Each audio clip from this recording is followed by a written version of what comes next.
Школьники из Якутска встретились с ветеранами пионерского движения в рамках акции «Добрая зима». Как прошла встреча поколений, расскажет Саргалана Федорова.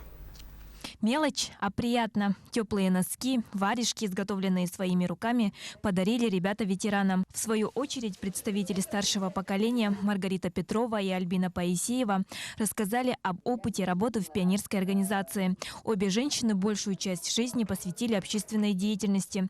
Начинали свой путь пионер-вожатыми. Они и сегодня активистки вместе со школьниками проводят поисково-исследовательскую работу «Бессмертный материнский подвиг».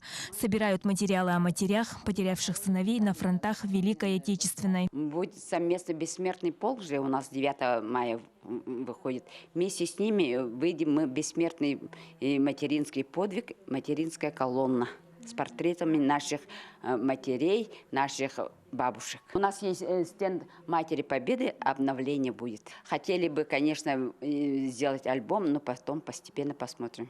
Альбина Паисеева показала школьникам награду своей матери, простой колхознице, которая, будучи пенсионеркой, перебралась в деревню, чтобы заняться разведением телят. Книгу о ней, о труженице села, Альбина Паисеева подарила Музею материнской славы. Здесь очень интересно. Нам провели небольшую экскурсию, рассказывали о матерей героев Отечественной Великой войны, показали вещи, которые остались после них, рассказали маленькие истории, рассказали про кто вернулся. Нам очень понравилось, было очень любознательно.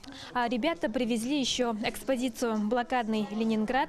Они из вторичного сырья смастерили военную технику. И в это воскресенье эта выставка уже развернется в музее «Россия. Моя история». Активисты всероссийского движения школьников – правоприемники пионерского движения.